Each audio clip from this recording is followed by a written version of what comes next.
Hey, friends. What up? Happy Sunday. We're here. Welcome to another episode of the Chrissy Mayer podcast. We are on iTunes, YouTube, Spotify, and SoundCloud. And if you're listening to us on iTunes right now, go ahead and leave a 5-star review. I really appreciate all the reviews that you guys have left so far. Wow, we already have some super chats. I'm so excited. So excited to have this gal here today. But before I bring her in, I want to shout out some stand-up dates. I'm going to be back in Jersey, headlining a venue called Bird and Betty's. It's in Beach Haven, New Jersey. I think it's right on the beach. So if you're into that sort of thing, as am I will see you there. Then I'm off to New Orleans, performing at a new comedy theater down there. August 13th and 14th, doing 4 shows out there in New Orleans. Then back to Vegas for Comedians of the Compound, 4 shows as well, September 10th and 11th with Comedians of the Compound. All the boys you know and love from Compound Media, Gino Bisconti, Aaron Berg, Anthony Cumia, I think Don Jameson, Pat Dixon, everybody you know and love. Then I'm going to be back in Texas headlining Hyenas in Dallas, September 17th and 18th, 4 shows out there as well. Then back to New Jersey, doing a stadium, I think in Lakewood, New Jersey. I think it's called the Blue Claws or something. And that's also with Comedians of the Compound. And then just booked a gig for California. I know, California, but I'm doing it. October 22nd and 23rd in Santa Monica. That's a new club called the Broadway Comedy Club West. So very excited to do a little California, LA trip. I'm going to see and do all the people out there. So, tag away. So excited to have this gal back on the pod. I haven't seen her since we were out in Texas together. I think this is, May, June. She's the host of Unsafe Space, and she's recently married. So off the market, boys. Mary Smith. Hi, Chrissy. I'm so excited to see you. I'm so excited to see you. You're married now. I did get married, yeah. And it was really low key. It was fun. We didn't think a lot of people were going to come because we just planned it last minute. And also, we got married at our new old house, and there's no air conditioning there yet. And also, if you have T-Mobile, your phone doesn't work, so it's sort of like 1800s wedding. Way out there in the boonies. I kind of love that though. Like, yeah. Be like, oh, sorry, my phone doesn't work. Yeah, I'm out of pocket. That's what I love about upstate New York. You can just be like, because that's the only time that you can take a breath is when your phone is physically dead, which is like kind of sad, but whatever. Yeah. We're having a Sunday. Yeah. A lot of people came out. We had, I don't know, we just had like a really fun, chill. I like people, when you have people from different parts of your life who all get to meet each other and then they become friends. And I like those kind of gatherings. I'm not an extrovert. I actually, surprisingly, am an introvert. But when I am out, like being gregarious, I like seeing different people get to know one another. So that was fun. It is wild when different sections of your life are meeting. Yeah. Also, because we had people from my church coming, and then I told my preacher, I was like, I think there's a couple of witches coming also, like some Wiccans. Be kind to the witches. I know you guys don't typically get along. They're not going to do any bad spells, Right. Just a big mix of people. Are there any spells for weight loss? I don't know. Probably. I'm going to look into it. I always thought, when I was like sort of coming out of my slut phase in comedy, I always thought it would be such a funny idea. And now I'm just a slut with one person, which is great. But when I was coming out of my like generic slut phase, I thought it would be such a funny idea to book a comedy show with all comedians that I had hooked up with or dated and just like let them figure it out, just like post a lineup and then not say a word. And maybe at the end, be like, you're all here for a reason. Bye. You're here. That's kind of funny. You're making me think of this comedian I used to work with, Christina Wong, who she's still in the social justice world. But I love this girl. She's a good example of someone who we have radically different belief systems now. But I know she's well-intentioned, and we're still friends. Anyway, back when I used to work with her, she did a show. She was kind of more of a performance artist comedian, and she did a show, I think it was in the UK, where she just went on a dating app and set up a bunch of dates with these guys to meet her at this theater. So they thought they were coming on a date with her. Oh my God. But it was her show that I bought tickets, and she's like, so Hello. many female comics do this, and I've done this. Like that summer where I was like very making up for lost time. I would go on all these apps and I'd be like, oh, meet up with me at my show. I would do one at a time, but I'd always bring an extra person to the show because it would be somebody from like an app, and you could so easily. There was this girl, I forget her name. She'd do this show in Brooklyn. Oh, I think it was like her name was Lane Moore. It was like Tinder Live, and she would just like swipe on. She would just go through her Tinder like live for everybody at the Knitting Factory. Which like, and looking back, I feel kind of bad because these guys were like genuinely trying to meet her, and she was like, everyone's laughing. Look at this loser who wants to find love. So you had a low-key wedding, and I've seen, do you know Isabella Riley? I've seen her talk about this a lot, like just that these big weddings are so overrated, that the ring, the weddings themselves are such money pits, and I've always felt like I'm weird for not being the girl that's like, oh, I gotta, it's all about the wedding, and you like dream out your dress and the day and the ring, and it's like I've never spent a lot of time thinking about it. Yeah. I think it's all for show. I'll probably piss off some people for being judgmental about this, but my housemates and we started watching some terrible reality show, but how terrible can it be? And we watched more than one episode. It was called Marriage or Mortgage. And the conceit of the show is they have a real estate agent and a wedding planner who have an office together. And these couples go in when they've saved up like a $30,000 nest egg. And then over the course of the episode, they hear the pitch from the wedding planner about what they would do with that $30,000 for a wedding. And they get to go out and see 3 homes with the real estate agent and see like, this is where we can invest your $30K into this house. And I get so emotionally invested because so many times whenever they choose the wedding, and it'll be a couple who they've spent their whole life. Like one time they had a couple, they've been living together for 10 years. They have 2 kids together, but they're still not married. And they're living in a tiny cramped apartment with their boys on top of each other. And they're like, we finally saved up this money. They go and tour these houses, and it's like, this would be such a great step up. And like, we're moving forward and progressing in life to get this house. And then the idiot still chose the $30,000, and your kids are still going to live on top of each other in the apartment. I get so upset. Like, what's wrong with you? Choose the house. Wow. You can still do the wedding in the backyard. Like, you don't need that.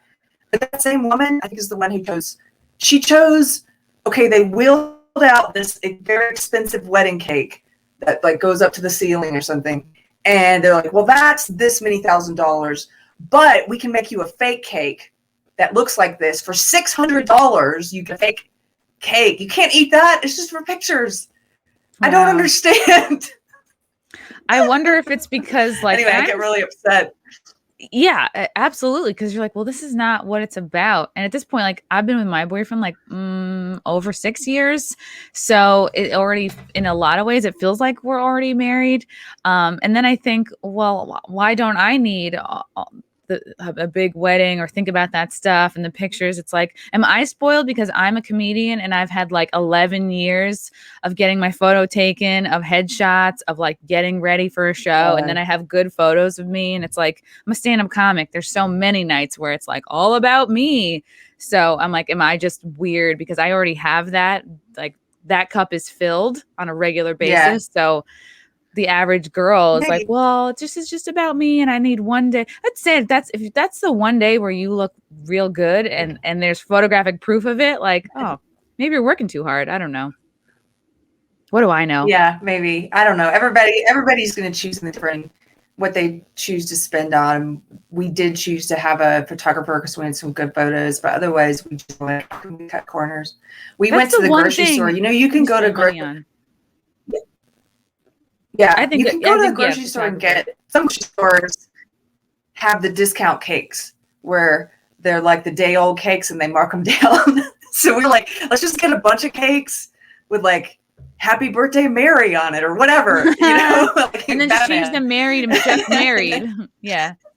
Smear out the happy. Exactly. Yeah. That's brilliant. That's really brilliant.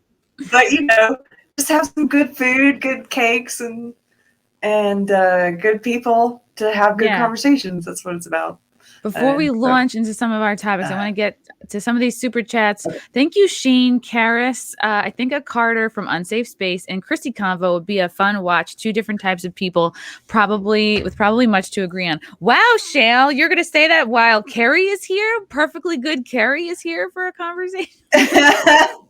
You know what? You should talk to Carter. Because some people have the wrong impression. My co-host on Unsafe Space, they have the wrong impression that he's like a stuffed shirt or something. A stuffed shirt? Got a isn't that the expression for like a starchy, like kind of I have never heard stuffed shirt. I've heard of stuffed gels. Okay. Maybe it's just a South Carolina thing. But they think he's very like he looks like he's going to sell you insurance or something. Wow. But he's not straight-laced. He has a really interesting history. When I met him, he's been a founder of several startups, or he was an angel investor, and he worked with like a cannabis company. When I knew him, actually, he worked with a sex toy company, and a lot of the comedians I represented, Chrissy, they would do reviews of the sex toys. That's how I first knew Carter. He would send me sex toys in the mail for the comedians I worked with to review them. You're like, this will make it funny. You probably would. Yeah. You probably would have some interesting conversations with him. Am I frozen? I don't know if this is coming up. He says, I will not back down. He wants to fight the guy I had on my live stream yesterday. Oh no, not fight, debate, whatever. There's a character, not a character, a guy who wears a ski mask. That's his whole like bit. And this guy's like, you got to take your ski mask off. But that's like his whole shtick. So he's probably not going to do that. I don't know why I can't click on this super chat right now, but thank you, Dewey, for the super chats. Yeah, he really wants to debate my friend Ski Mask Collective. And thank you, Raj, for the super sticker. Okay. Thanks, guys. This was great. Appreciate it.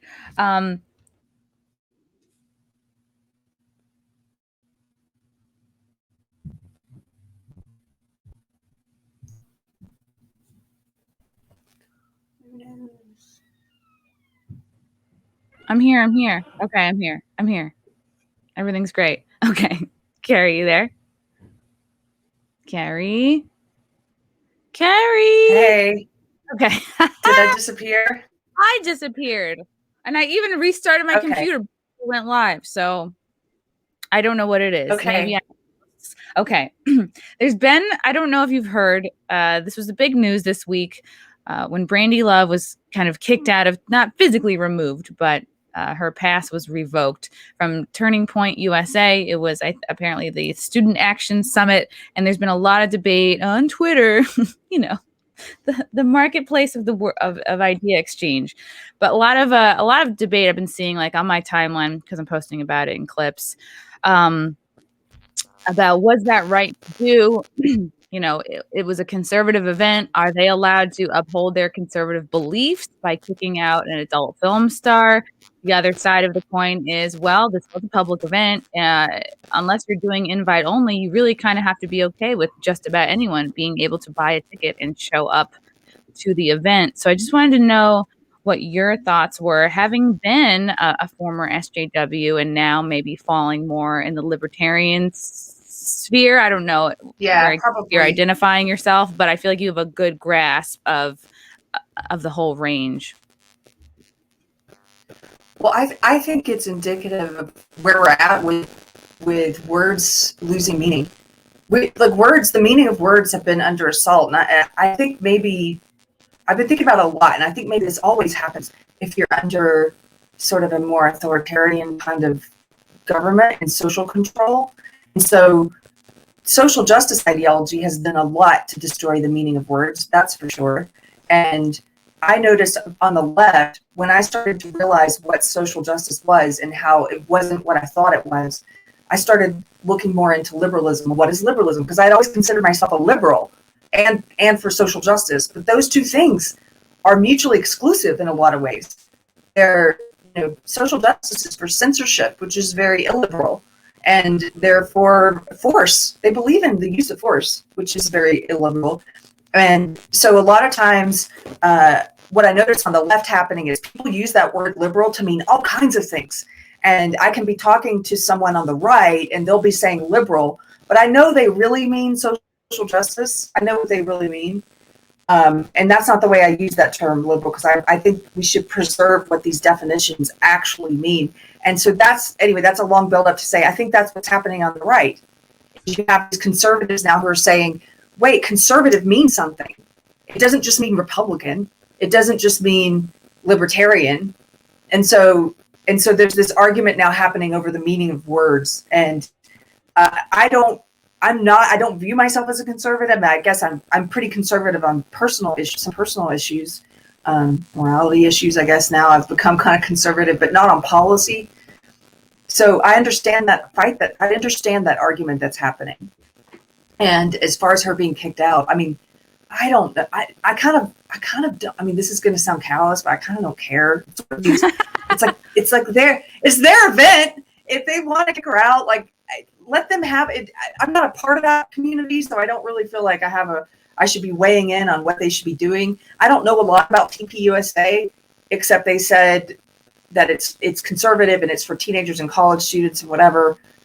Carter told me that's not true. They also had, like you said, members of the public there. But if that's their decision, I mean, I don't know. Is it the Christian thing to do? No, Jesus does. He hung out with prostitutes. But at the same time, there are places where it is necessary to say, no, these are the beliefs and the ideals and the principles that we want in this shared space. I also understand that. So I don't really have. It's one of those things where nowadays everybody's got to have an opinion on something. I don't really have an opinion on her being kicked out. I have an opinion on figuring out what conservative means, and I understand why social conservatives want to really shore up the meaning of that word. I get that. Yeah, I just that's think long. I appreciate, and I totally understand. You're like, yeah, I don't care, because it's nice. It's okay. It's a good reminder that, like, on some things it's okay to not care and have a strong opinion on it. Because, like, if you back up, like, this issue doesn't even really affect me personally either. I just think it would have been better if maybe they could have avoided the whole, like, okay, well, we don't want porn stars at our event, so let's do a careful pre-screening of the names of everybody who's bought tickets. Because if that's true, are they not allowing, like, any kind of a Playboy Playmate, any kind of a model is not allowed in, anybody who, I don't know, has had an abortion, like, at what point? And I know that they're going to let that slip through the cracks. Like, I'm sure there'll be models there. I'm sure there's, people who haven't lived their lives in the most, like, perfectly socially conservative way that aren't going to be filtered out. And I think just she was a big, shiny example and an easy thing to point to. Be like, look, we're doing the right thing. We've solved all the problems now because we kicked Brandy Love out. I think. And it makes you go like, okay, well, is Brandy Love, is porn really the biggest problem right now, like, in our society? I can understand how it may look that way because, with social media, everything is so in our face. You can easily point to porn as, like, part of a reason of, like, the decline of culture and the decline of family values and the decline of marriage and couples divorcing more. Does it just seem like it's a bigger problem because of social media and it's in our face and it's like it's a visual thing, and it's just like an easy thing to do, to be like, look, we're doing it, we kicked her out, but it actually has, like, done nothing, and how is that going to perform, like, keep future porn stars or future anybody who doesn't leave a conservative life from getting into your event? Like, I just don't think it's the biggest problem for them right now. Is porn. No, it's not. I think that porn is, if anything positive has come out of it, maybe it's that I've seen conservatives talking about this whole issue. What is conservatism versus libertarianism, and trying to shore up the definition of that term, and then talking about porn itself. Like, if anything good came out of it, it doesn't have anything to do with her specifically. It just has to do with people now talking about the topic of porn. But I'm with you. I don't think it's the biggest problem. I think these things, I think that there are a lot of things. Our friend Daniel Wagner, you should talk to him sometime. He was on our show the other day. He's kind of like Carter. He's an anarchist, anarcho-capitalist, and you know, he's atheist, and he doesn't have a problem with porn or anything. But we were talking about addiction, and then we started talking about porn and how all these different issues are just kind of like whack-a-moles. That they're not the root problem. There's a root problem. And even he as an atheist and I as a Christian can say, we can kind of agree on what some of those root problems are, but you just see you always talk about the symptoms, like porn addiction or alcohol and drug addiction, or people on, pharmaceuticals, and we can talk about all these different issues, but we never get down to why do so many people have problems? Why do so many people have addictions and compulsions? And is there something wrong with the way we're raising kids? Do people feel like they're missing something? I don't know. I don't mean to get too serious on your show, Chrissy. Yeah, no, let's get deep. I mean, it's like I'm drinking. It's not even noon yet. It's okay. I'm having a Sunday not sponsored by Bailey's, but it is absolutely what you're saying. It's this larger issue. It's like if yes, porn. You can argue that porn has become a problem for many young men because their minds are so meldable and so sponge-like, and especially if they are exposed to porn at like 9, 10, 11, 12, like nobody would want their son to look at porn that young. And it does, like, there's tons of studies, there's tons of videos you can watch about how it can be damaging, but like, isn't the larger goal to pull back and be like, okay, let's raise kids who aren't in a position that they're gonna get addicted? Because we're always gonna have vices. We're always gonna have alcohol. Yes. We're always gonna have cars that drive too fast. We're always gonna have porn. It's far too profitable of an industry to ever stop. Even if it were to go illegal, it would go underground. It would become possibly even less safe. Yes. How do you rate? And it's like people go, what does she know? She's not a mother, but if you raise a kid to kind of be to be strong and like, okay, well, catch early on, like, okay, do they have addiction tendencies? Do they tend to want to distract themselves rather than talk about a problem? Do they tend to escape into vices rather than like really think about maybe their patterns? Well, if you can raise a kid that can do that, then they're kind of bulletproof for the rest of their life, and they're going to be able to fight off the vices and not sink into them. But when it's supported by American culture, you know, our news is completely sponsored by big pharma. You can't even turn on a TV without being like, should I be on more pills? I'm not on anything. Should I be on something? Yeah. My friend, Mike Harlow, you would probably dig him too. He just posted about this, how he went to a doctor. He posted about it, so I'll mention it. It's public knowledge now, but he was going to try to find some type of therapy to help with ADHD without going on meds. He didn't want to go on meds. And the doctor was like, well, I'll give you something that's not a stimulant. And then he found out the doctor gave him a prescription for antidepressants, which he didn't fill, but he was like, that's not why I went to you. I was looking for something other than any meds. Like, I was looking for things I can do, whether cognitive behavior therapy or something. But it's so casual now. It's like, here, go on this, go on that. And I think it used to be, don't you think when we were younger, there used to be more articles and more concern from parents about what are all these meds going to do to kids? And now we don't really talk about it. We're just sort of like, yeah, what meds are you on? Like, right. I'm on this. You must need you have problems from one medication, you need this other medication. And it's like, oh, until you turn into a zombie creature or a moody creature, and then no one ever thinks to pull back and detox and get the pills out. Like, I never had this I was given an Adderall prescription to like keep focus years and years ago, to keep focus like at day jobs, because the work I was doing was like just so mind numbing that I was like, I guess I have to do this. I have a hard time focusing. But now that I pull back, I'm like, oh, of course you're gonna have a hard time focusing on work that you're not even the least bit interested in. I was like, I'm working at a hedge fund. Like, come on, like what? Why was I there? I would just work whatever job. I'd be like, sure, I can proofread for ads for Broadway. That sounds great. What's a semicolon? Yeah. And I think maybe I will give my dad thanks for this. Like, I would just hear his voice in the back of my head, like, Chrissy, like, don't become dependent on a pill, because what if someday your insurance runs out or you get fired and you can't have your Adderall? Well, how will you function? Like if you've made yourself dependent on something that requires you like keeping a job or keeping health insurance, it's like that got into my head because I was like, well, I want to prepare myself to like not have to rely on something I might not be able to get. And so I eventually like kind of weaned myself off, which was like kind of easy to do. I just was like, no, I shouldn't need this. I really shouldn't need a pill to like get my work done. And I get it. Like it's not that it's addictive, but like your hunger disappears. I lost weight pretty easily on it. You're just like, bah, bah, bah, bah, bah, bah, bah. You're getting so much done, but you become manic, and there is like kind of a crash from it. You know, if you're not drinking enough water or eating enough food, like you do feel kind of nuts. I had a doctor prescribe it for me too. I was on it briefly, and then had a friend who gave me a few, and then I went off of it. And then it was like a fight with the doctor because she wanted me to stay on it. And I'm like, no, I don't actually think I need this. And I thought that you guys were supposed to be trying to stop people from taking it.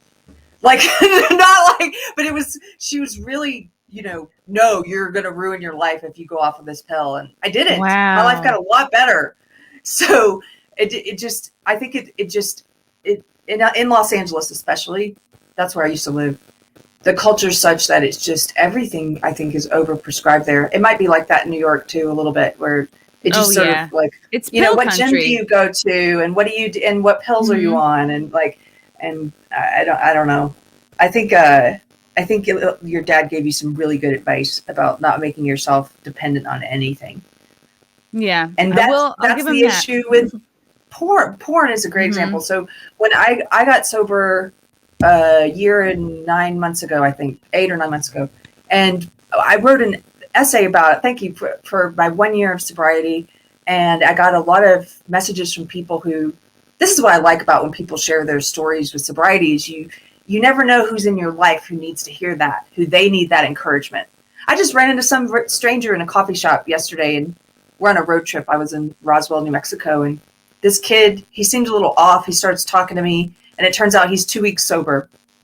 And like, you never know those people you're going to meet where you can just share your story. And then I've had people do that for me, share their story. It's inspirational. Anyway, one of the messages that I got was from a guy who was struggling with porn addiction. It wasn't even alcohol, but it was the same thing, and the same kind of compulsion where you're a slave to this thing and you don't own it. It owns you.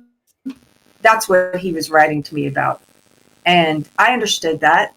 And I think a lot of these things are the same. People have different compulsions. And if you think about it, I heard Jordan Peterson say once that if everybody stops and thinks about it, there might be one thing that if they can manage to give it up, to sacrifice it for a year, imagine where your life could be. And so why don't you try to give it up just for a year? That way you don't have to deal with like, I'm never doing this again. Give it up for a year and see where you are in a year. And if you're in a better place, wow, why not try to give it up for 5 and see where you would be in 5? And so that's what my husband and I did. We gave it up for a year. And then a year came and it was like, gosh, I'm in such a better place. I don't want to go back to that. So now I'm like doing 5. Okay, I'll see where I am in 5 years. No, I mean, I occasionally miss, like you're going to have whatever it is. I think if it's porn or alcohol or gambling, whatever your thing is, you're going to have those triggers where you're like, on a Sunday afternoon and people are having mimosa and you're like, oh, look, mimosa. Or like, yeah, or you're having your Baileys, but it's more of a nostalgia thing. And then the cognitive behavior therapy is sort of like retraining your brain, where then I force myself to think about, okay, and then what happens after you have that one mimosa? Oh yeah, then you have 4 more. And then you do, and then I just force myself to play out what I would do and how it would go. Started. Yeah. Yes. That's the case with me. I'm not saying it's with everyone, but because that was my compulsion. And so people have these things that they just let get out of there. Do you ever hear that saying, Chrissy, that's like, for alcohol anyway, there was a saying that's like, first I have a drink, then the drink has a drink, then the drink has me. And that's the third one, the drink has me. And it's like, that was always, once I got to the third one, it was like done. Wow. Like, that's so smart. You know what's better than drinking? Cushy Dreams. Wow, this is I'm really crushing this organic ad read.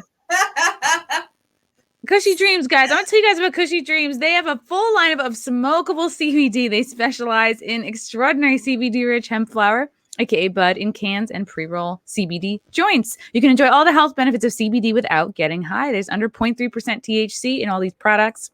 It's cannabis that ships directly to you, and it's legal in all 50 states. Join the men and women who are sick of vapes and gummies and want to smoke their CBD. Looks, smells like high-quality weed, but it's not. Not going to get you high. Every run is in a small batch, 100% hand trimmed, never machine trimmed. They do tons of tests on their website to show compliance and purity. It's all posted there. You can see it for yourself. I love the packaging. Wait, can I open this? Yes. Boom. They come in these sweet little 5-packs. Very easy to put in your pocket or your bag. Best of all, it's grown here in the USA. Cushy Dreams has CBD flower in different indica sativa blends like Energy, Relax, Hustle, Create, Dream. So see for yourself. Go to cushydreams.com. That's KUSHY dreams.com. At the checkout, use promo code CMP. You're going to get 20% off every order and smoke your CBD. All right, I'm going to get to some of these super chats that I missed earlier. Matthew Hammond, he's throwing in some money for me to get married. He's obsessed with this idea. Thank you for the super chat. Oh, Shale is back with $4.99. Carrie, please watch a video on the channel Unheard. It's with the founder of Wikipedia, the devolution of the site's credibility and attacks on truth. Yes, I heard about this. Thank you. I'm going to check that out. Thank you. Interesting. Yeah, I saw some other comments in the chat like, well, maybe the right or the conservatives do need to gatekeep because the left didn't do it, and now look at their party. I could see that argument. Ooh, I don't know Chrissy, what current... I just want to apologize. I saw people saying I look like I'm on AOL. I didn't realize it was that bad. I'm at a cabin in the woods in Rio Doso. So I'm sorry. Cabin, if you need to, just bear with me. If you need to let me go, just okay. I don't know what currency this is, but thank you so much, Lars, for 100 DKKs. You rock. Never surrender. What is this? Dutch money? Lars is like a Scandinavian name. Actually, I had a grandfather named Lars. Yeah. DKK. Thank you so much. It's got to be Never Dutch. surrender. Dutch. Yeah. My last boyfriend was Dutch. Not ethnically. He just never paid for anything. All right. All right. No more jokes. No more. I'm going to bring up, it's interesting, this whole conversation of like, what is the differences between conservatives, Republicans, libertarians? Where do they meet? Classical liberalism. This is like what it used to be, just for individual liberty over the power of central government. And now I think what the left has become is entirely progressivism, which is support or advocacy for improvement of society through political reform, specifically through the help of the government. Libertarian is more, okay, free of government, let people make their own decisions, economic and social. Yeah, now as I read more about this, I'm like, okay, this really is the social conservatives and the Christian conservatives speaking out. But is that really, it's tough. Everyone's going to have different priorities of what they think is the most important right now. Is it culture? Is it our finances? Is it getting out of other countries? Is it, and see, a lot of these groups overlap when it comes time to vote. And because we have this stranglehold of these two parties and this ridiculous two-party system, then a lot of people, your common interests overlap. And so you've got the social conservatives may not want a porn star at their convention if that's what the convention's about. But when it comes time to vote, I mean, the party of Republican, I guess, is a much larger tent than what's under that tent. I mean, you know what was under these labels, even Republican and Democrat don't mean much to me anymore because you've got the Democrats pushing for war now. That was my party. And I feel like I don't even know who they are anymore. And they're not behaving as liberals. So I and several other liberals I know voted for Trump this last time because I thought, well, I've got to vote for the most liberal candidate, and he's anti-interventionist, and he's also he's not about pushing this woke religion in our government labs and in schools. So that's the candidate for me. All of this is like the breakdown of words, right? Yeah. And it was so hard for me to even find charts that describe the differences between like left and right, conservative, progressive, because like so many of these charts is just like one side shitting on the other. Like I found so many charts where like the difference between the right and the left. Well, the right, they're horrible. They're stubborn. They don't want to help anyone ever. And the left is just great. And and they're empathetic and they love people and minorities. It's like, oh boy. Yeah. Some of these charts are unreal. Hold on. I want to show one of these. It's funny. Like the other party's the devil and we're the good guys. So it doesn't blow your mind, Chrissy, that you still run into adults who think this way? I think it's such a childlike way of looking at the world. The older I get, the more I do see that the two-party system is like BS, and that's like, they're all just kind of trying to keep themselves with their jobs. Yeah. Like, I like this one because Ann Coulter's in it. I always love these, like, they used to say, oh, the right, like like the right or the left can't meme, like which side is funnier. I feel like the right and conservatives are getting funnier just because people are have been sick of like the usual comedy selections. People are pulling away from Comedy Central and Netflix. And God, like Frank and I were watching this thing last night. Oops, I already brought this up. God, I forget her name, but it was Frank. What's her name? She was like bisexual. It was like a pride themed comedy special. And I was just like, oh, they're bringing her in to be the new fat girl. You know, like I feel like there's always one. Yeah, but like the left always needs its like fat girl comedian. Like for a while it was Amy Schumer, then it was like Fortune Feimster, and then like what's her face lost weight. She was in Pitch Perfect. What the hell was her name? She's like Australian. Oh, Rebel Wilson Rebel lost something. weight. Is that her? Okay. Not Rebel Wilson. Rebel fucking. Oh. She was blonde. She lost weight. So I'm like, oh, we always need to have like our fat girl, like lefty comic. And I just was like, oh man, I maybe it's not for me, but I think she was trying to do like a Zach Galifianakis, like kooky character type. Rebel Wilson. Okay. Rebel Wilson. Yeah. It's bothering me that I can't you know what I name. think? I think it is that because I have noticed that the right, in my opinion, the right is a lot funnier than the left currently at this moment in history. That's not always been the case. And I think what it is that because right now the left is very religious fundamentalist and when the religion is social justice, and they're tense. They're like, it's like Puritanism. They come with all these rules about what they can and can't make fun of. And so any kind of religious fundamentalism or fundamentalism is going to restrict your comedy and your sense of humor. So back when we used to see the right was more fundamentalist in culture, then it was like, oh, the left is funnier. And now it's the right funny because you got this puritanical dominant culture, this woke culture that says, you can't laugh at that. You can't laugh at this. That's not funny. We're going to ban you. And so of course they're not the kings of comedy right now. They suck.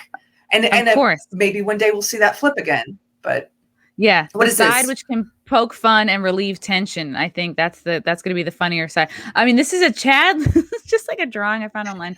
This is a Chad libertarian, which I agree with a lot of this. Will defend himself from tyranny. Willing to have respectful debate.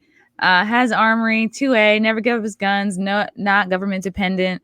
Thorough research. We're coming up with an opinion. I disapprove of what you say, but I defend your death to the death, your right to say it. Based, non-interventionalist, against war, free trade, taxation is theft, like classic libertarian. This is all like this guy's basically like this virgin conservative character, which I've never met, just kind of a guy, but just well, I have to say pro-government.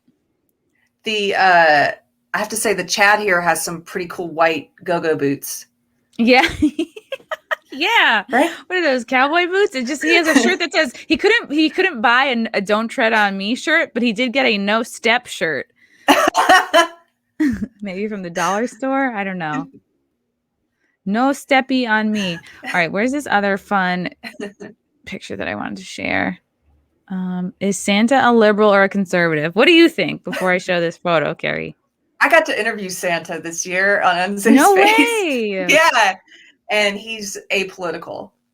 He's apolitical? That's what he's okay. apolitical. On one hand, he gives out lots of free stuff, but he is an old white man. On one hand, he has a vehicle not powered by fossil fuels, but by magic, which is renewable and requires no digging. He does not believe in rewarding bad behavior. He loves the color red, which might make him actually a conservative. Is a maker, not a taker. Yeah, big supporter of using coal, but he only works one night a year, which would make him a liberal and wanting to probably rely on the government the rest of the year. Employs lots of skilled labor. Only children believe in his power. Establish his workshop in a land with no government. Ooh, yeah, I would say he's more on the conservative side. Because even though he only works one day a year, like he is working other days of the year to help toy construction, hire elves. Yeah, he creates a lot of jobs. Yeah, he does create a lot of jobs. He's pro midget, which I guess would make him more liberal. Can you say that word anymore? Okay. Midget. Oh, no, you have to say little person or dwarf. You have to be like really correct about it. He employs slave labor. Yeah, do the elves get paid? Is it internships? I'll never know. Did you have any internships, Carrie? Did I have internships? No, I've had a lot of interns over the years. When I worked in entertainment, I had a lot of people do internships with us who wanted to work in music or comedy. But no, I didn't do. I had jobs when I was in college. I worked at the Duke Primate Center, which is now called the Lemur Center. So I gave, which is a great job. And then I worked at a couple of, it was like the college thing. I worked at video stores. I did restaurants, like all that kind of stuff. So Carrie, like you used to manage comics, and I assume at that time when you were kind of an SJW that the comics were more left leaning. Have they kind of like reached out to you, or like do you still have a relationship with these comics now that you've sort of like turned away from the left? No, with the exception of Christina Wong, who I adore. But the others did what typical SJWs do, which is they disassociate from you once you start criticizing the ideology. Because social justice warriors, for the most part, they don't have friends and they have allies. And if you, that word, yeah. Yeah. So if you separate from the ideology or you start criticizing it, they cut off contact like a cult. You're excommunicated. You're a dangerous person now. You're a heretic. And so like one of my clients was W. Kamau Bell, who's a super social justice warrior.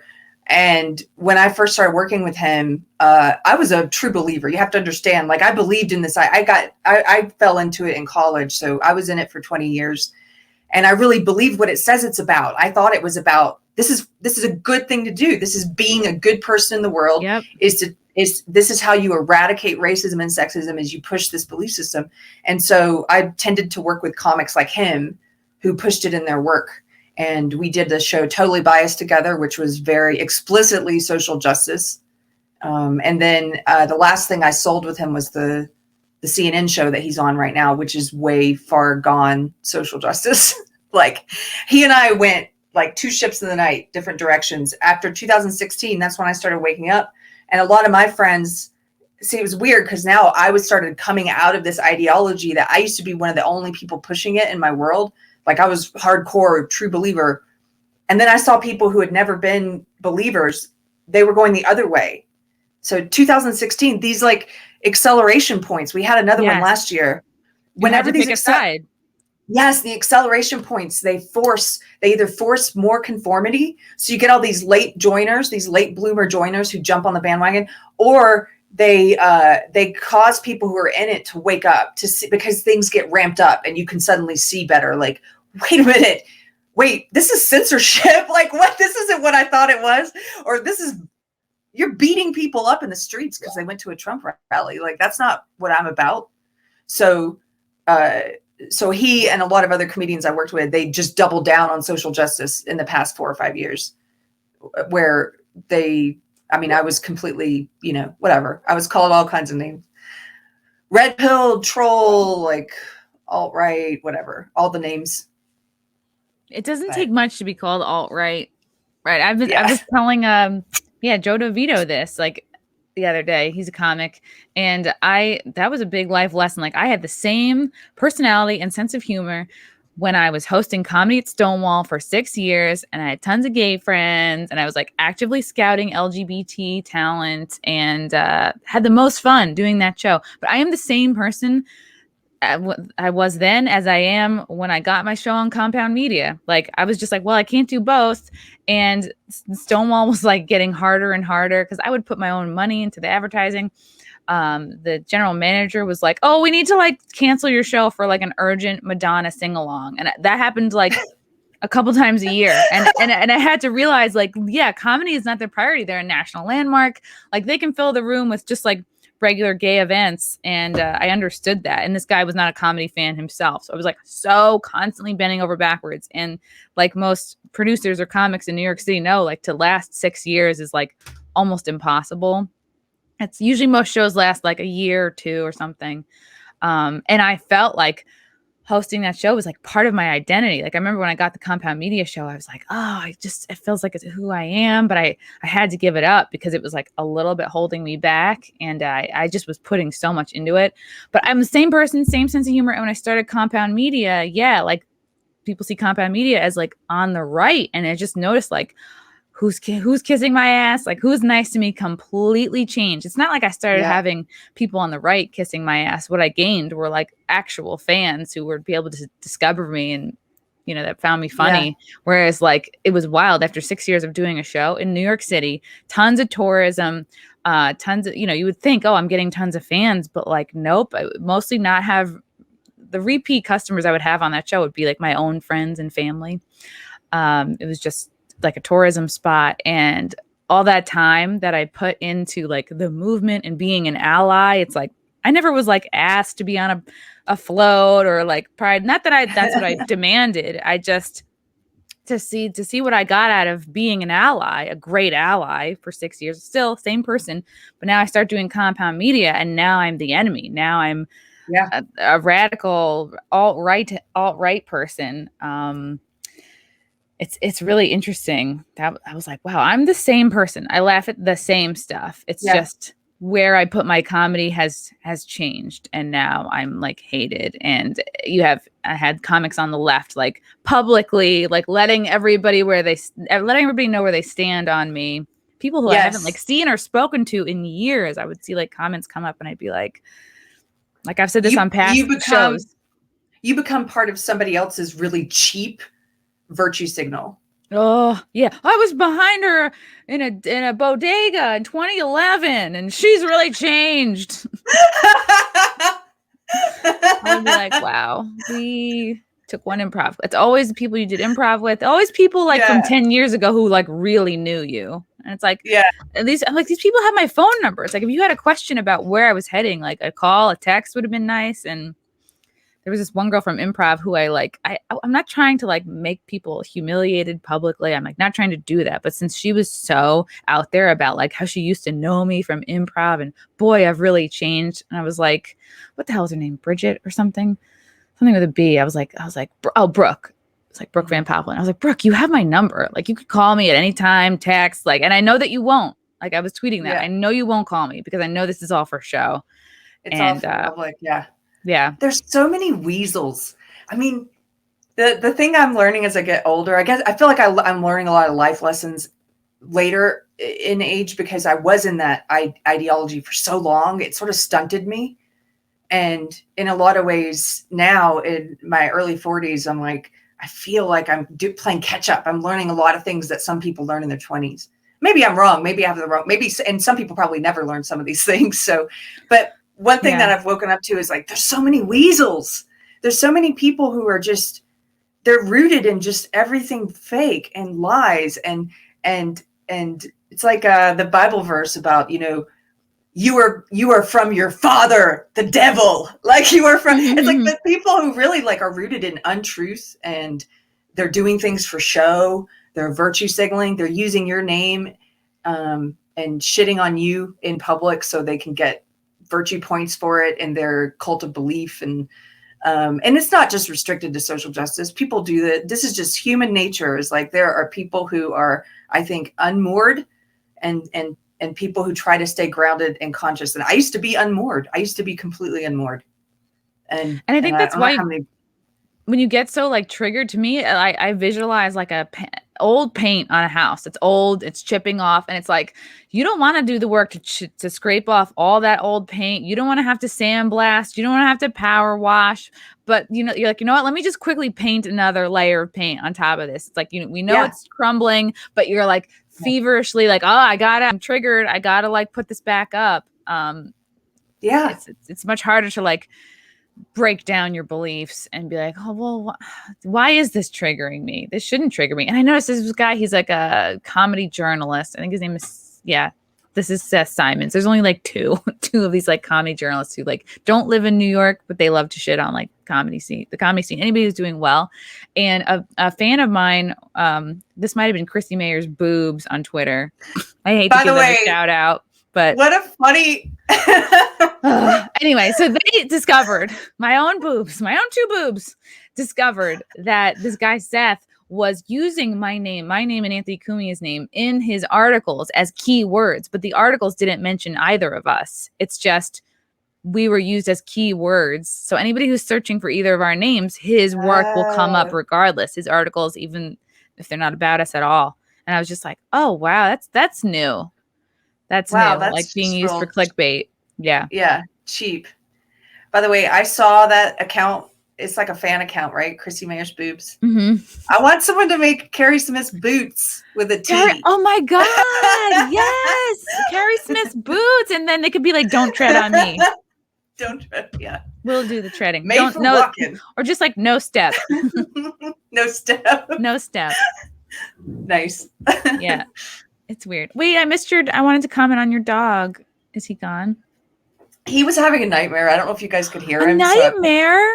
Yeah, when he dreams, sometimes he'll like whine in his sleep. This is Tiger. Look at him. I know. Yeah, he's a little rat dog. I don't know what he is. He looks like he just had a nightmare. He looks a little disoriented.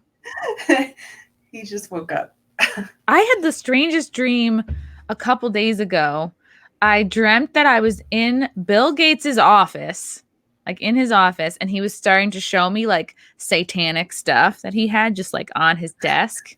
And I just remember in my dream, like not being impressed. Like in the dream, I was like, I know he's a celebrity and I should be like impressed and like kissing his ass. You know, that feeling where you get maybe when you're like much younger, and whether you agree with someone or not, you're like, you're just like, you know, seduced by the celebrity. And even in my dream, I was like, I know I'm supposed to feel this way, but I can't believe he's showing me all this like satanic stuff. It was weird. I was like, that kind of a dream, Chrissy, you're really plugged into big picture thinking to have that kind of a dream, you know? Weird. I've never had a dream about Bill Gates. Like, I don't know. Maybe I'm watching too much Alex Jones. I think I had this thought recently where I guess for a while now I've been thinking that what's happening if you take a step back and you do that big picture thinking about our culture and our country and where we're at. I'm like, do they not realize that they might be pushing us towards some kind of conflict, these polarized sides, and they're not going to want that to happen. But just recently I started thinking, no, I think they want it to happen.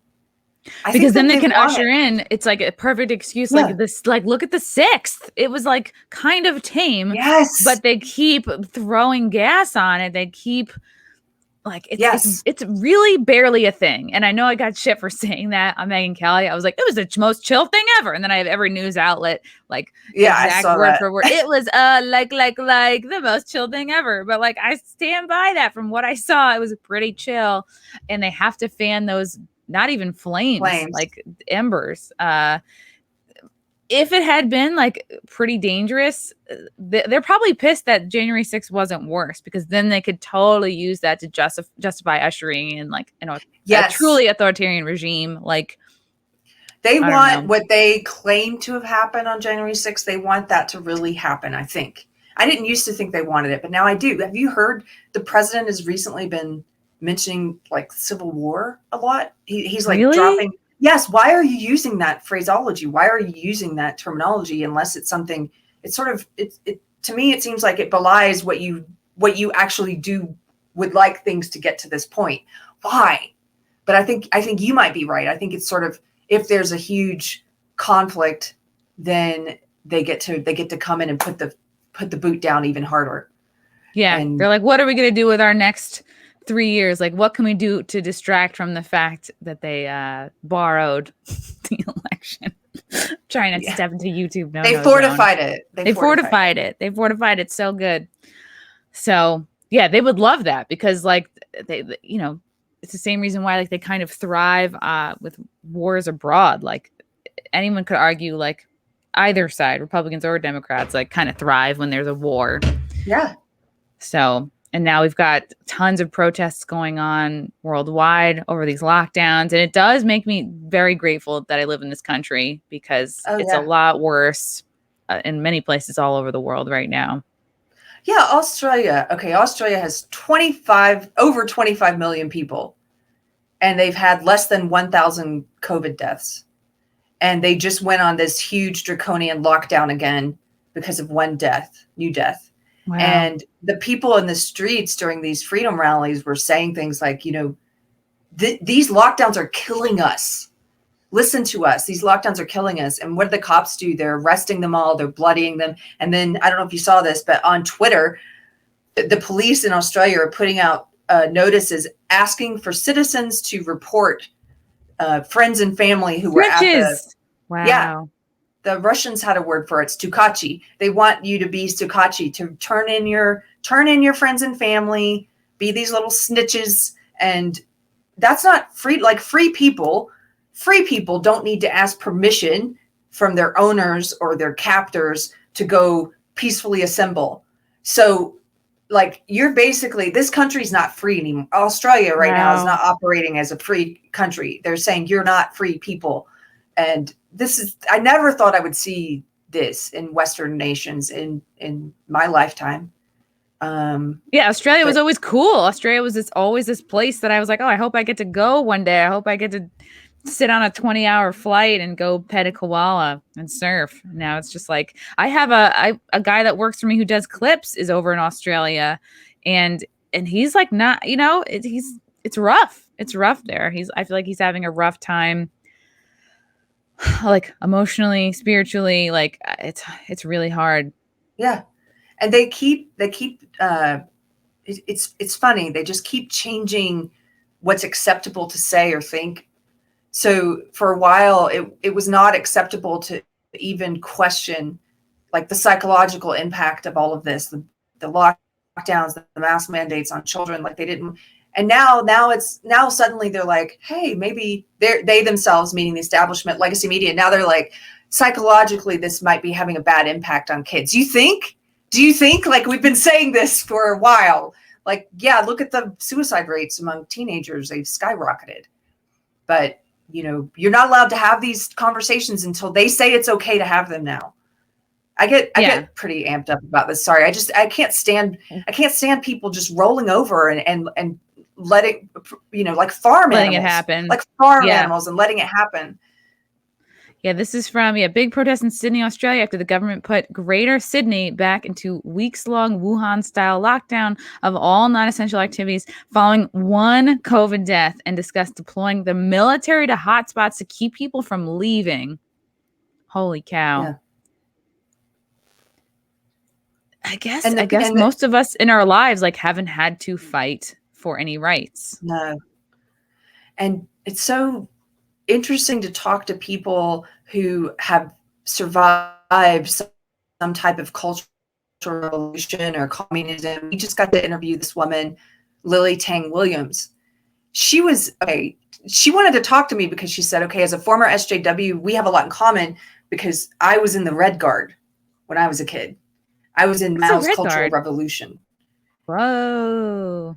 So that's where they used the kids. So they basically, in Mao's Cultural Revolution, they divided everyone up into groups. And they said the black groups, if you're in one of these black groups, you're the oppressor. And if you're in a red group, you're the oppressed. Does that sound familiar? And they're putting everyone in, you're red 3 and you're black 2 or whatever. And they, the kids, they use the kids from a young age to push this propaganda. And as part of the Cultural Revolution, they basically said, we have to get rid of the 4 olds. We have to get rid of old tradition and habits and culture. And I'm forgetting the specific 4, but it was basically, let's change all of culture. Let's get rid of statues. Let's get rid of history. Let's get rid of, they were sort of attacking a lot of the same things we see happening here. Yeah. And so she escaped. She left China as an adult, and she has done a lot of deprogramming on her own. But talking to someone like her, she can point to all the similarities and some of the differences. Obviously, there are differences, but she can point to the similarities in what she sees happening culturally right now in the United States. And white people don't want to listen. White woke people don't want to listen to her. Of course they don't, because it doesn't validate what their woke ideology, because she's criticizing it and saying, listen, I've lived through something like this before. And, no, we want to hear your lived experience, woman of color, unless it contradicts our ideology. Right. We want to stop Asian hate, but we also want to stop Asian truths. Yes, no Asian truths. That's good. Yeah. Well, that's just the thing. Like, it's not a great time to be white right now. So if you can be a very white woke person and can be like, oh yeah, minorities. Well, then you get to stay. You get to be relevant still in the conversation. And oftentimes it just looks like a lot of white people really wanting to stay in the conversation. Like, I loved what you said the other day on your Twitter about that woman who wrote white fragility. And it was nice to finally be able to put a face to a name. I'm going to bring up your feed here. Robin DiAngelo. Yikes. She's pretty horrible. She's pretty cunty looking. Just off the bat, I was like, wow, this woman needs to get some. All right, let me bring up your feed. There's us. Oh, there's us in the hot tub. Oh, man. Isn't your show called The Wet Spot? Yes, on Compound Media. I was going to say, okay, but this isn't The Wet Spot. No, this is just my podcast. Okay, got it. Yeah, Heel versus Babyface. He got suspended for tweeting like "all men must die," which is a Game of Thrones quote.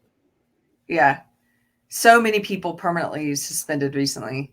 Wow. I'm sorry, it's down there a little bit. Yeah, my friend Mike Harlow is continually being banned from platforms. There it is, Robin DiAngelo.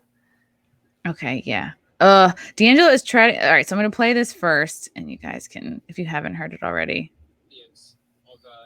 This guy's horrible too.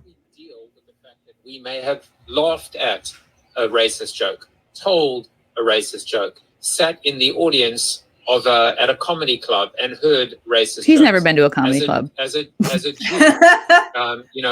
the jokes were fine if they were about other people, but the minute someone made a joke about a Jew, I was triggered. It was offensive.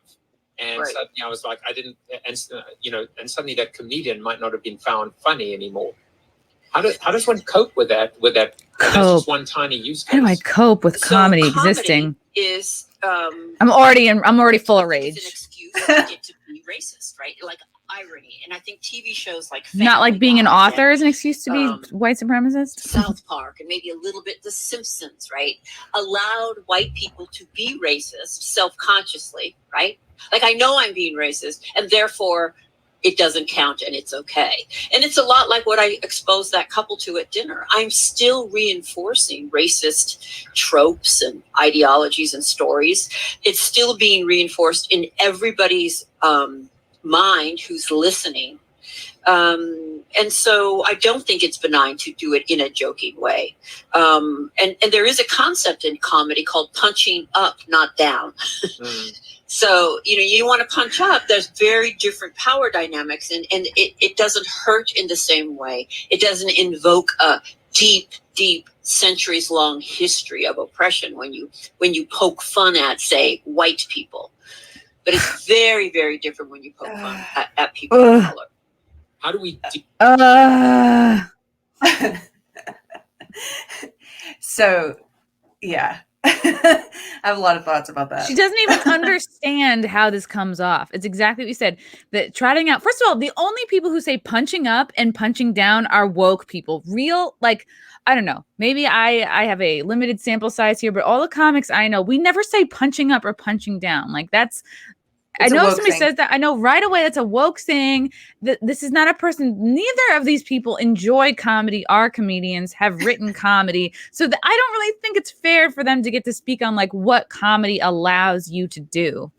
The whole point of comedy is to diffuse tension and make observations.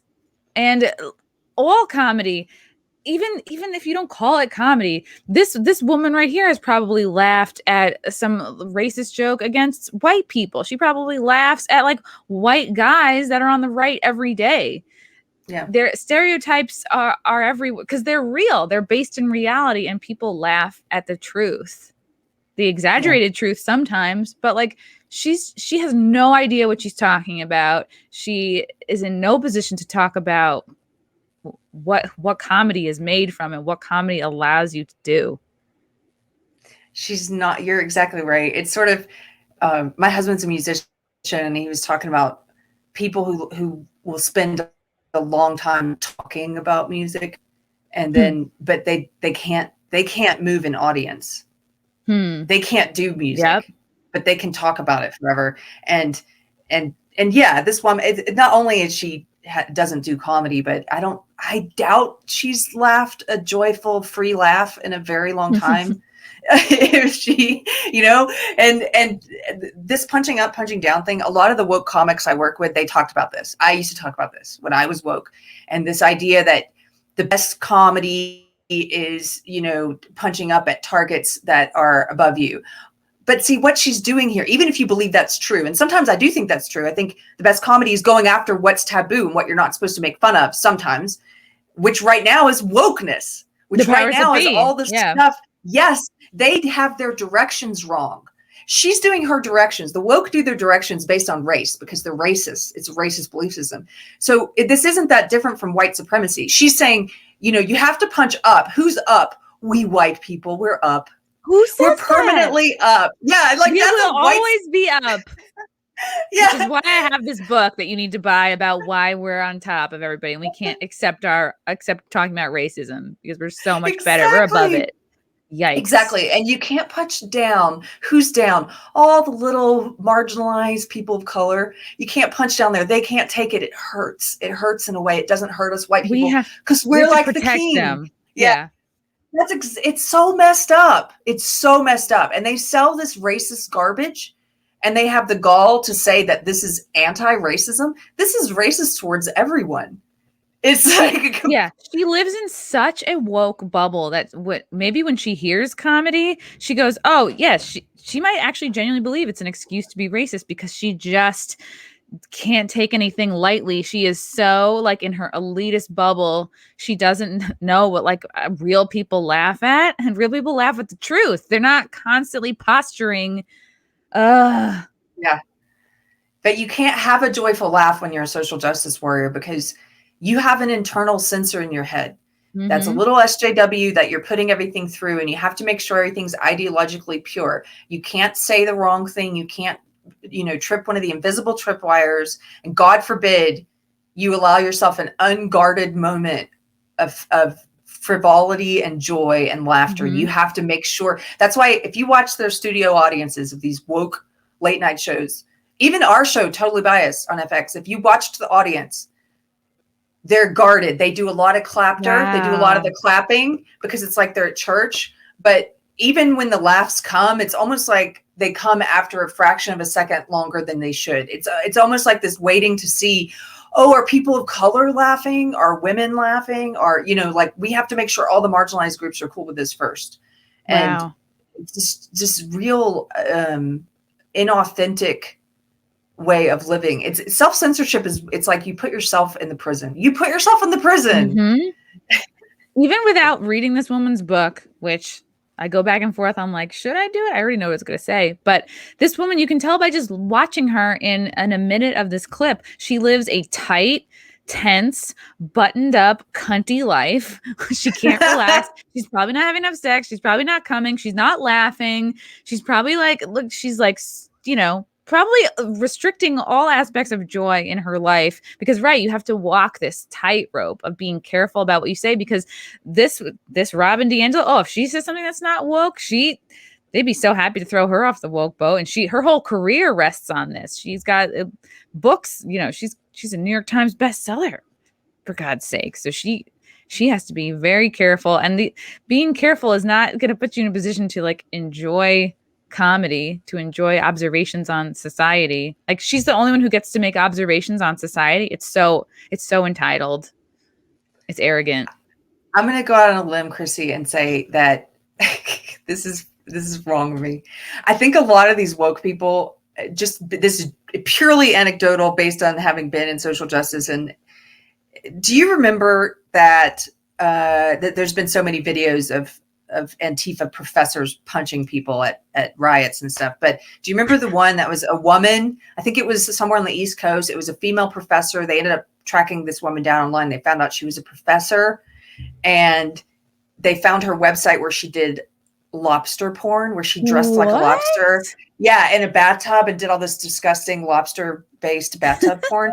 Okay, so that woman to me is not an anomaly. A lot of the woke people I know, they get further and further into these weird like kinks because it's sort of like, oh, God forbid I enjoy anything traditional. I have to get like super, you know. Like, have to you think Robin DiAngelo is into lobster porn? You think she's got a bath? Totally. Got a butter bath at home? Yes. I am so interesting and different. I like things that are so non-traditional, and anything traditional is bad.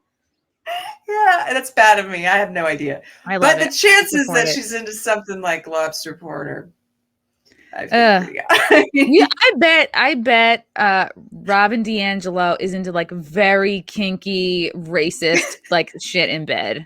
I bet like if you got her drunk enough, she would be like, I need to be with a black guy and I want to be able to like slap him around and say horrible shit in his ear. And say awful stuff. Yes. Yeah. Yeah. God. I bet she wants to be like slapped in the face with like a big black cock. Thank you, Jeff, for the super chat. Don't we all want that? Oh boy. I wish people could be real and lighten up. And this thing was when the outlines of your life are so tight, it's like, of course she's going to say that. Yes. You know, in her book, if you do read it, end up reading it. One of the most interesting, it's terrible, but one of the most interesting things in it, there's a couple of interesting things. One is that she talks about how she knows all white people are racist because she herself is racist and how she went to this picnic and she had a moment of freaking out because there was a table full of mostly black women and a table of white women. And she started to panic thinking she was going to have to sit with the table of black women. And it's like, for real? Wow. Yes. And I understand. It's like, yeah, no wonder this ideology is appealing to you, lady. Like, you're a racist. And this ideology says that's okay. All white people are racist. And here's how we combat it, right? Like, but you like this because it relieves that burden of guilt for you of being personally prejudiced. You're like, oh, it's not just me. It's all white people.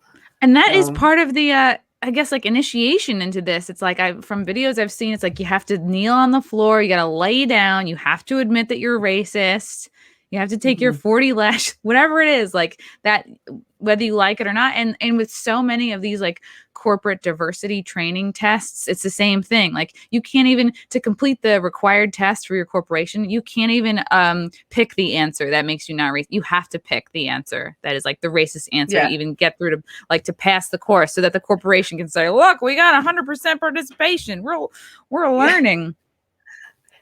Thank you, Doobie McNasty, for the super chat. I punch forward. What WTF are they doing? I get it. Let me make sure I got all this. Chris the Bliss for 125 hair dryer dollars. What is that little symbol there? Comedy is a post-modern and secular art form. Why in the hell do you want to divide it by 0? Yeah, I like that. I don't understand it, but it's poetic. Yeah, it is an art form. I don't want to hear you guys talking about, oh, what comedy allows you to do if you have. I'm not a person who creates comedy. Sorry. Matthew Hammond. Has Carrie seen the video of the fly fishing store owner berate Tucker Carlson because of his bad opinions when he's trying to buy something? Oh, I think I heard about this. I think this just came out, Matthew. We'll have to check it out.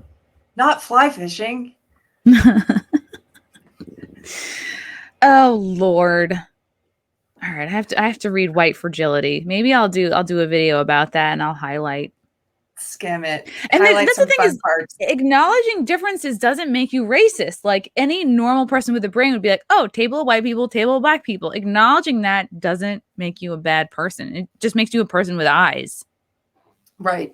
But she specifically said she had a panic because she did not want to sit with the black ladies. It's like, okay, well, I'm glad you recognize that. Why don't you own it and do something about that other than pushing this religion that says everyone is born with this sin, this prejudice, this privilege that you are personally grappling with this prejudice, but you want to spread the guilt around because that relieves that personal burden. It's like the same. I saw the same thing with men with the Me Too stuff. Some of these men who came forward and said, like Morgan Spurlock was one. He said, here's what I did this, I did that, I did this. He confessed basically. And then by the end, he's using we language. We men. No, you did that. You're an individual.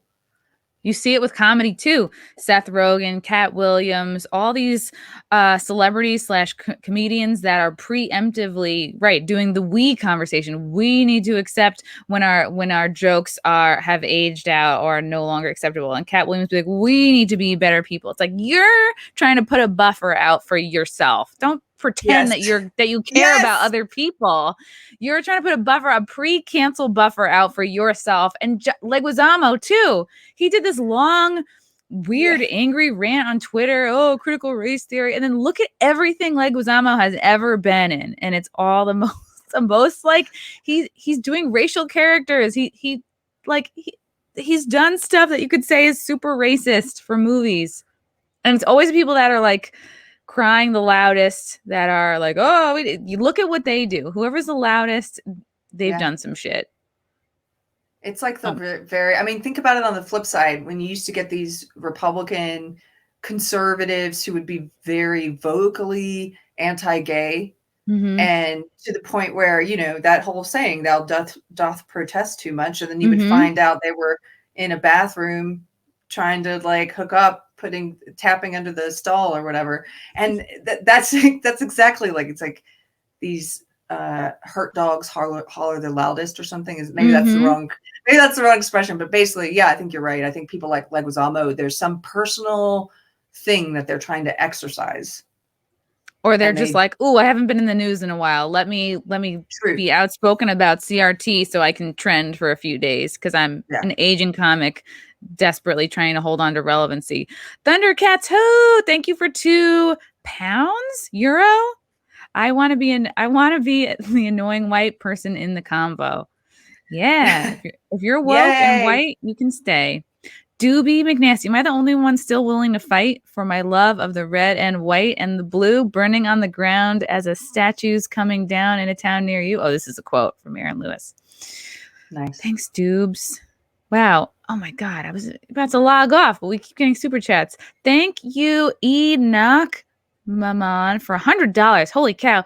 It's easy to spot wokes in an audience. I remember watching Django in theaters. They spent half the time looking at black people to check if they could laugh at the jokes, and the other half staring daggers at my father and I because we just laughed and didn't give a shit. Yes. Wow. Yes. What a sad way to live your life. Yes. By the way, I don't know, you probably noticed this, Christy, because you're a comedian, but I used to notice, so when I worked with, one of the comics I worked with was Margaret Cho, and when we would talk about how to cut the comedy concert films, the director we used really didn't like cutaways to the audience. And I actually agreed with her. I didn't like the cutaways either. And the more I thought about it, I started to notice it in films. They would always do this. They would show a comedian on stage and they might tell a joke about Black people. And then they would cut away to a Black person in the audience laughing, so that you at home were like, oh, there's a Black person. They would show you. If they did a joke about women, they would cut to a woman in the audience laughing. Now that I've told you this, if you haven't noticed it before, people who are watching, you'll start to notice it now. They always have to show you, like, look, there's a gay person laughing. It's okay to laugh. And it's like, I don't need that, but thank you. It's always okay to laugh. It is okay to laugh at what you find funny. It is okay to make jokes at what you find funny. And the only way to determine to stop doing a joke, telling a joke, laughing, laugh at whatever you want. That really doesn't matter. You'll never get in trouble, I think, for laughing at something. I think you would more get in trouble for telling the joke. The time to stop telling a joke is when no one is laughing consistently over time. And it's not even, some comics are like, this one's just for me. And they'll have a couple of jokes that they just really like doing. And maybe they'll get a groan. That's one thing. But if one person laughs, it's worth doing. I don't know. Channel Julio. Chrissy and Carrie, how about doing the Patriot Challenge live right now? Do as many jumping jacks as you can while reciting the Pledge of Allegiance. Did you just make this up right now, Julio? I feel like you just made this up and you just want to see our boobs bouncing up and down. I'm also wearing like sweatpants. Maybe this is something for like social media later. I think you just want to see boobs, to be honest. Hi, Channel Julio. I recognize your name. Also, I saw Memology was in the chat earlier. Memology? Hello, Memology. Yeah. Ooh, did they say something that we should earlier? Oh, he said thanks for spotlighting what's happened to Austin. That was earlier. Yeah, I went to Austin. I saw you in Austin at night, and I hadn't really walked around 6th Street in the daytime until recently, this past weekend. I had to be down there. It was like 11 in the morning, and 6th Street at 11 o'clock, right before noon, it looked so different than a few years ago. I wish you could have seen it. I mean, maybe you did back when. Now it's like, I was there in 2006. That was the last time I was there. Yeah, it's changed so much since then. And so there's just like people passed out on drugs or alcohol or whatever in front of it. Just looks like this tragic wasteland of human tragedy, and all the shops, all the places are boarded up. Even the Alamo Draft House on 6th Street, all boarded up now. That restaurant that was across from Esther's Follies, the comedy club, all boarded up. Wow. Buffalo Billiards boarded up, and then this dystopian looking street, you see all of these BLM things painted on the boards that are used to board up the closed businesses. And it just, I don't know, there was just something really disturbing about it. It's like, look at what's happening to this city, and you don't have to ask what's causing all this, because they've left their calling card here on all the boards. Like, they put their ideology up here to say, so there's like Black Lives Matter, all trans Black Lives Matter, whatever. And then below it, there's people lying there in their piss in the middle of the day, just passed out. It's like, that's like a perfect image, really. Like, if they were like gonna create like BLM brand like wooden boards to board up your store with, like, oh, do you want an Antifa one or a BLM one? We're out of the polka dots. Yeah, it's all about looks. It's all about logos, and not substance is like not really of concern. Yeah. What's happening to the people here, and why? Yeah. Channel Julio back again. Yes, boobies saw right through me. Hi, Carrie. Okay. Have I changed my moniker to Carrie Smith's booty? We want Carrie Smith's boots. Boots. Doobie McNasty, thank you for the super chats. Ooh, Doobie is here in Austin. Doobie, are you noticing things kind of falling apart there? I definitely noticed it. There were certain roads I could not walk down. That's why I was like joking. Thank God for these bird scooters, because you could like scoot away from people shooting up, and like you would stop moving, and then you could like see at the corner of your eyes like just zombies walking towards you. And, zombies, yes. And like I'm in New York City all the time. Like, I'm not like afraid of people down their luck or people coming up to me, but it just felt like a little something more than that. Like a little bit people on drugs. you kind of don't want to Yeah, mess with. and then on the flip side, so Sixth Street's starting to remind me a lot of Skid Row in LA, but on the flip side, Congress Avenue starting to remind me a lot of Rodeo Drive and Beverly Oh, Hills. It's like interesting. Austin to me seems to be becoming Los Angeles in all of its extremes.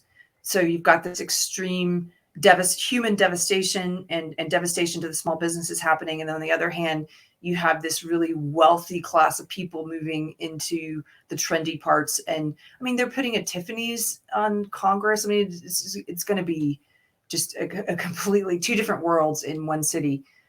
But yeah. Wow. Anyway, Doobie, nice to meet you. Dubes. Wow, thanks guys. This was an awesome chat, awesome pod. Thank you, chat. Thank you all the super chats. Carrie, anything coming up? Anything to plug, promote? We've got book club coming up for Unsafe Spaces. If you want to join, it's always free to join and participate. Ooh. And in a couple weeks, we're doing our first ever film club. And I might see if you're free that day. No pressure. But I was just thinking while we were talking, you might be a good fourth host that day. So I'll check your schedule. Ooh, I'm down. Yeah. Doobie again. Thank you for the last minute super chat. I'm from Portland, but have lived most of my life in Texas. Same moniker, same results. Yeah. Doobie is a new fan. He has just got $5 bills to burn. Appreciate you. Awesome. Yeah, let me know about. I would love to be on that panel. No pressure, and we could get together some other time if not. But thank you for having me on. I love talking to you. I love talking to you. I'll be back in Texas. I'll be back in Texas in September.